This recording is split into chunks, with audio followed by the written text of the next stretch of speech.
है कि सोमवार की अगर प्रदोष पड़ती है, बहुत ध्यान से सुनना महाराज, सोमवार की प्रदोष पड़ती है तो शंकर भगवान कैलाश पर निवास करते हैं। हमारे यहाँ कहते हैं सोमवार की जो प्रदोष पड़ती है वो इच्छा पूर्ति करती है। प्रदोष पड़ती है, उस प्रदोष पर प्रदोष काल में अगर एक आधी चम्मच भी गौ माता का दूध मिल जाए, एक छोटी सी कटोरी में सीधे हाथ में दूध और उल्टे हाथ में दूध, जल का पात्र या उसी पात्र के ऊपर दूध का पात्र रखकर हाथ में लेकर जो शंकर के शिवालय में देहली पर खड़ा होकर शंकर से अपनी कामना कर कर शंकर के मंदिर में जाकर दूध अशोक सुंदरी वाली जगह पर चढ़ाकर जल शंकर के शिवलिंग पर जो समर्पित कर देता है, देवाधिदेव महादेव उसकी कामना पूर्ण कर देते हैं, पूर्ण करते हैं। प्रदोष का नियम बना लो, शिव जी के शिवलिंग पर 5 जगह पर त्रिपुंड लगाना चंदन का, समझेंगे अच्छे से। ये शिव जी का शिवलिंग है, ये जलाधारी है, ये गणेश जी का स्थान, कार्तिकेय का स्थान, बीच में अशोक सुंदरी का स्थान। शिव जी के ऊपर जो बूंद बूंद पानी जलाधारी में से टपकता है वो शिव जी की 5 लड़कियां, नाम बोलेंगे साथ में, जया, विषहरा, श्यामली बारी, दौतली, देव। शिव जी की 5 बेटियां। शिवलिंग में अगर आपने, डॉक्टर ने कहा कि बहुत बड़ी बीमारी है, तकलीफ है, 5 स्थान पर त्रिपुंड लगाना प्रारंभ करो। पहला, दूसरा, तीसरा, चौथा, 5वां, अर्थात शिवलिंग के कहीं पर भी भाग पर आप अगर 4 स्थान पर नीचे भी लगाएं और 1 स्थान पर ऊपर भी लगाएं, शिवलिंग के किसी भी भाग पर 5 जगह पर चंदन का लेपन करना प्रारंभ करो। उसी चंदन के भाग में से 5 जगह का नमः शिवाय बोलकर थोड़ा सा चंदन लेकर आइए, कंठ पर और वक्षस्थल अर्थात हृदय पर उसको लगाना प्रारंभ करो। धीरे धीरे धीरे धीरे रोग कंट्रोल में आएगा और दुख मिटना प्रारंभ हो जाएगा। दुख मिटना। शिव जी के पंचानंद मुख से पंचाक्षर मंत्र प्रगटा। कौन सा मंत्र है? सब बोलिए, नमः नमः। डॉक्टर कह दिया बहुत बड़ी बीमारी आ गई, तकलीफ आ गया, रोग आ गया, कष्ट, हम तो कहेंगे शिव पर भरोसा करो। शिवलिंग के 5 स्थान कोई से भी आप चुन लीजिए, 5 स्थान, 1 2 3 4 ऊपर लगा दिया 5, और अगर 5 स्थान नीचे ही लगा रहे हो तो भी 5। कोई भी शिवलिंग में 5 स्थान पर चंदन लगाना प्रारंभ करिए। उस चंदन का भाग नमः शिवाय, नमः शिवाय, नमः शिवाय, नमः शिवाय, नमः शिवाय कहकर थोड़ा सा लाकर हृदय पर, कंठ पर वो चंदन को लगाइए। प्रदोष के दिन ये नियम करेंगे। प्रदोष से अगले प्रदोष तक जो चंदन लेकर आए उसमें पानी डालकर रखना, उसको रोज प्रतिदिन लगाना।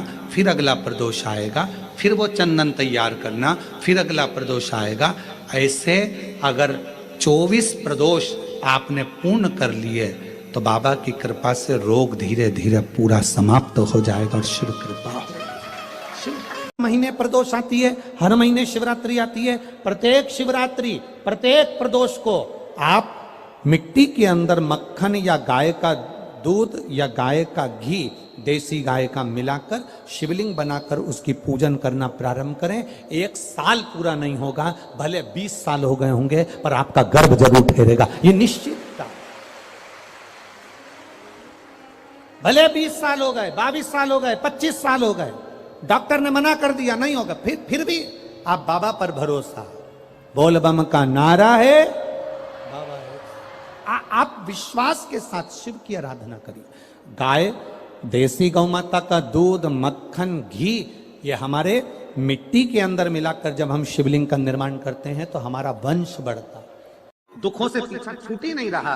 तब उस जगह पर बेलपत्री के मध्य भाग में, जो बीच में डंडी का जो भाग है, बड़ी पत्ती और ये 2 छोटी पत्ती के मध्य में जो डंडी का भाग है, उस डंडी के भाग में पीला चंदन और एक अक्षत पीला, शंकर भगवान को किसी भी प्रदोष के दिन आप अगर प्रदोष काल में समर्पित कर रहे हैं तो ये निश्चित है कि धीरे धीरे कर कर वो दुख समाप्त होगा।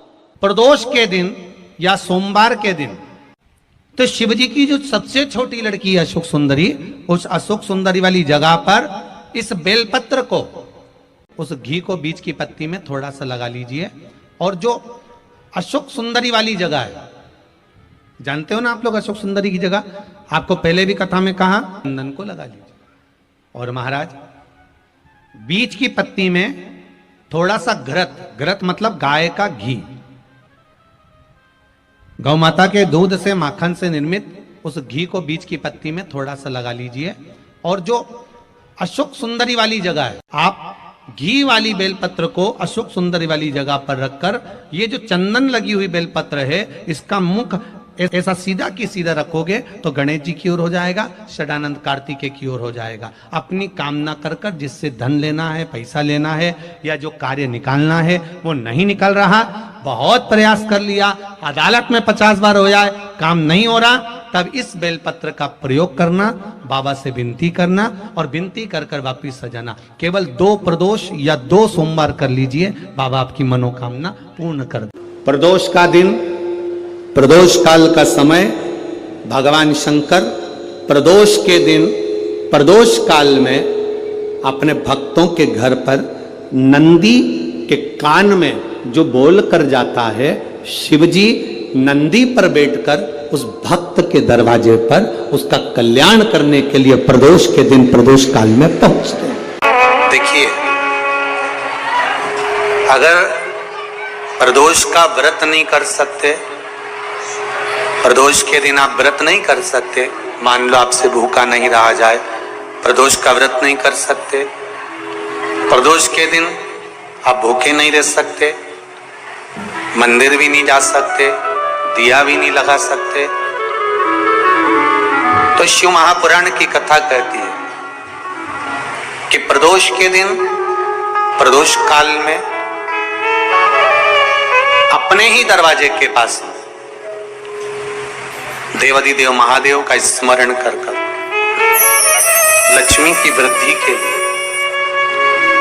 कार्य सिद्धि के लिए, संपदा को प्राप्त करने के लिए आप अपने ही दरवाजे के पास में एक दीप लगा सकते हो। कौन से दिन?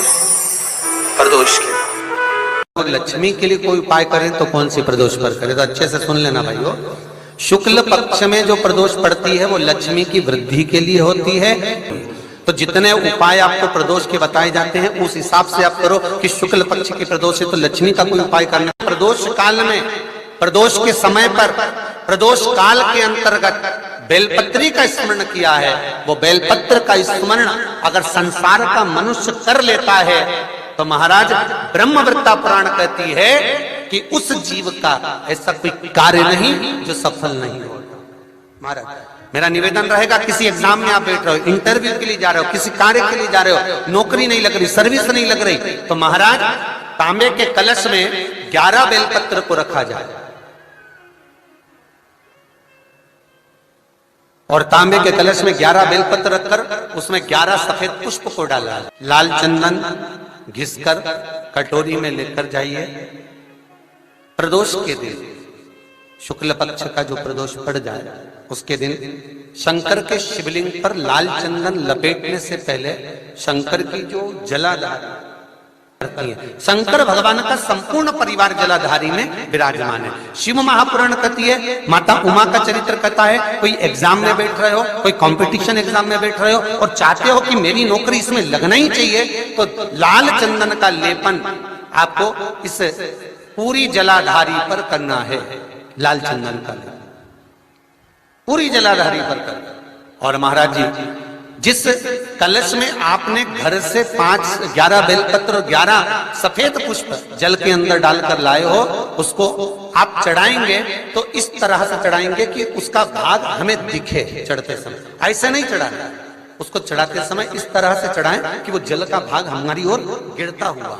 महाराज जब आप वो समर्पित कर दें, बेलपत्र पुष्प आदि सभी चीजें, उस चंदन का एक थोड़ा सा भाग पूरी जलाधारी पर हाथ फेर कर अपने दरवाजे पर आते आते उसका स्पर्श कर दें। जिस दरवाजे से आप एग्जाम देने के लिए जाओगे, जिस घर से आप जाओगे, अपने घर के किसी भी दरवाजे पर उसका हाथ लगा दें या कोई स्थान को छू लें।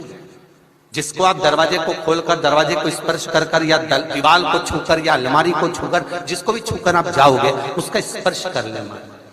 फिर आपको कुछ नहीं करना है, उमा और महेश ही सब कुछ करेंगे, जो उनको करना है सब साथ। किसी व्यक्ति ने अपनी जिंदगी में एक नियम बना लिया कि मुझे प्रदोष के दिन बाबा देव अधिदेव महादेव को एक कमल का पुष्प चढ़ाना। और कई मौसम ऐसा होता है कि उसमें कमल का पुष्प नहीं मिलता, तो कमल गट्टा बाजार में मिलता है, देखा है आप लोगों ने, काला कलर का होता है कमल गट्टा।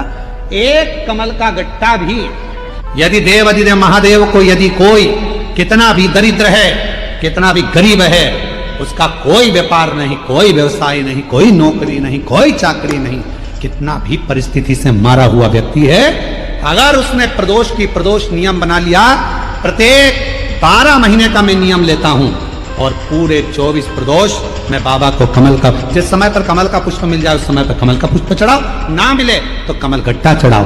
पर जिसने प्रदोष का नियम बना लिया, 1 साल पूरा नहीं होगा और मेरा बाबा उसका हाथ पकड़कर उसको मंजिल तक पहुंचाना पड़ा, कितना भी दरिद्र। प्रदोष सोमवार एक ही दिन पड़ रहा है, बन सके जीवन में 11 प्रदोष या 26 प्रदोष करने के बाद आप उसका उद्यापन कर विराम भी दे सकते।